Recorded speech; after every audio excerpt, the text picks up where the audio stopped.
everyone, Susie here. Good to see you all back. Hope you're all okay.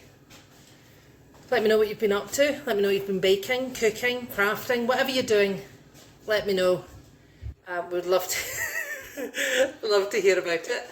There's Martin, as you can see, he's desperately in need of a haircut. He's got rid of his beard, but now he wants a haircut, and I don't think I'm the person to do the job. So, anyway, at the beginning of the video, I'm going to put the recipe for rock buns, because when I go like that, it's back to front. So, because I'm doing the video myself. So, I'll put the recipe at the beginning of the video for you anyway, and we're going to do some rock cakes. Now, hopefully, these won't be like the ones that Hagrid made for Harry Potter and Ron Weasley, which apparently were like rocks. He couldn't get the teeth through them. Hopefully, these will be a little bit lighter and fluffier, and we'll enjoy them later on for afternoon tea. So, here we go. We have got... Oh, hold on while I get my scales. Martin, can you pass the scales for me, please? We've got self-raising flour. I'm down to about less than half a bag now, so hopefully we'll be able to get some more, thank you, get some more in the supermarket shortly. So here we go, we're going with 225 grams of self-raising flour. Thereabouts, 225, there we go. And into that we are going to add butter, 125 grams of butter or margarine. I've got this here. It's a good butter substitute when you're baking instead of butter or margarine. Depends what you can get a hold of. And we are going to use, find a knife. I'm not very prepared this morning. Hold on while I get a knife.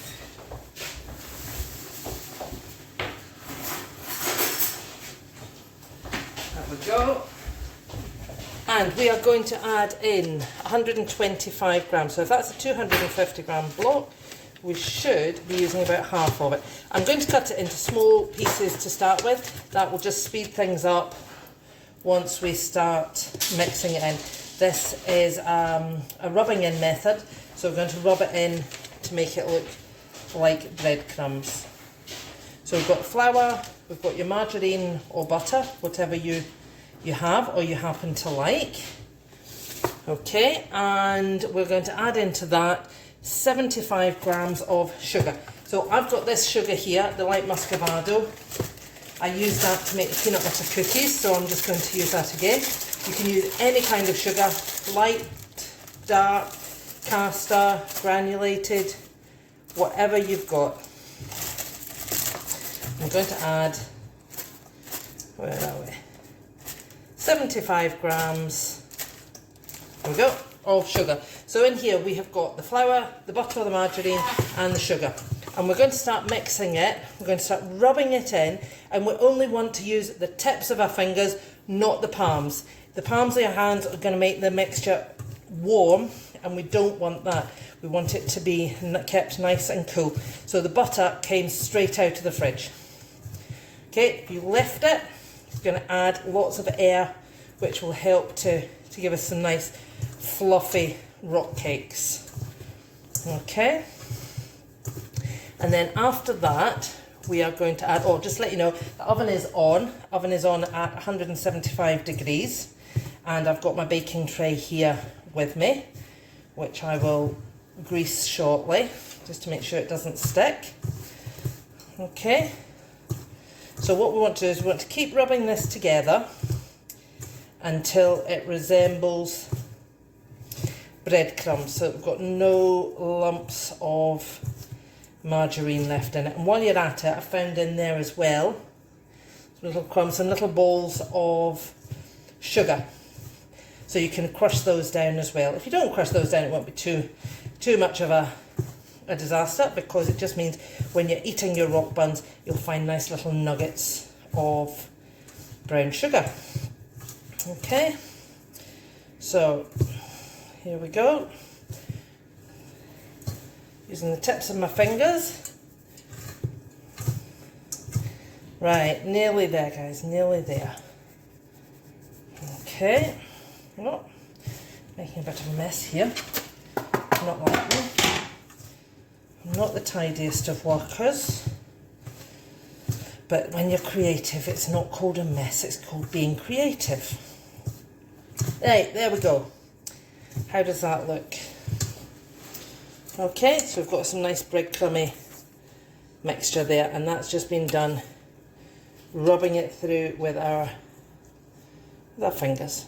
Okay, so I'm just going to give my hands another wash.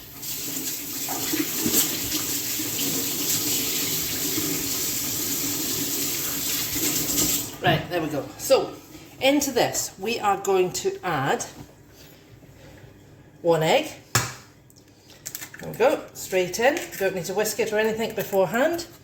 We are also going to add 1 tablespoon of milk. So I'm just going to judge it. You can get yourself a tablespoon measure if you want, or you can just judge 1 tablespoon.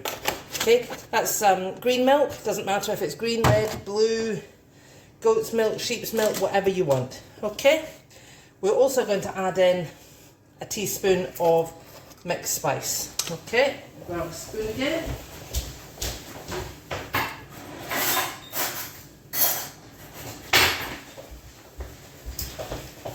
Here we go. Now I put, sorry, half a teaspoon of spice it is. You don't have to add the spice to it if you're not so keen on the spice. You can add cinnamon, mixed spice, leave that out, add some vanilla essence, maybe add some almond essence.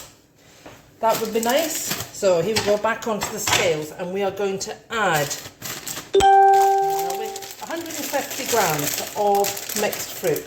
So this is the fruit that I had left from making hot cross buns the other day. Oh, and we've just got 150 grams. This one was the only one I could get. It's got cranberries and apricots and things in it. You could, if you wanted, leave that out if you're not so keen on them. Add chocolate chips. You could add, if you put almond essence in, you could put some cherries in and make like a Bakewell Rocky Road. Choice is up to you. Okay, just have fun with it. You could even add nuts if you wanted.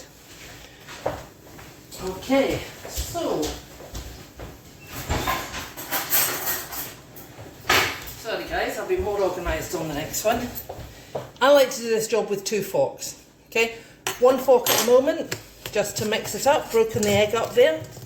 Okay, and we're just going to mix it up to make a dough. Now we want this to be a bit kind of rocky, so we don't want it to be nice and smooth like we were making a sponge. We are going to make it look like rocks. When you're mixing it, if you feel that it's not coming together, then you can add another little splash of milk, which I'm going to do. I think it's a little bit dry. Just be careful, you can add, but you can't take it away. So just watch that you don't add too much milk to it, and then you'll just end up with a sloppy mess. Okay. Right, coming together nicely. Make sure you've none of the dry mix left in it. At the bottom of your bowl, check the bottom of your bowl. Okay, there we go. Excuse me. No dry mix left at the bottom of the bowl. Okay, right. So I'm going to get my baking tray. Okay, what's that about 10 inches by 14 inches, something like that. I don't know what that is in new money. What's that, about 250, about 25 centimetres by 35, about that. Okay, so I've just put some spray oil on it. So I like this one here. Where are we? Okay, if you haven't got spray oil, just use some regular oil. Pop a bit on the tray and give it a wipe over, or you can use a pastry brush if you want. I don't have one. So what I'm going to do, I'm going to try and let you see what I'm doing here. So I've got the mixture in the bowl and I've got the 2 forks. I'm going to take a scoop of the mixture, big scoop like that with one of the forks, and I'm going to use the other fork just to push it off like that. And you just push it down with the tops of the forks. You don't want to spread it out so it's nice and neat and tidy. Okay, we'll take another scoop and we'll pop that on there. They will spread a little bit, so leave a little bit of space between them. I think I'm going to maybe put Now let's wait and see. Let's have a look and see how many we can fit on this tray. That's 3. These are quite large rock buns. You can do them a little bit smaller, I think. Let's see what we're going to get on here. So we're going to get 6 on here. We'll divide the mixture between 6. Okay. So I'm going to steal a little bit back off these. This is a good thing about this. You don't need to be too worried about getting it exact. You can steal some from the other ones. Right, let's get the last of this mixture.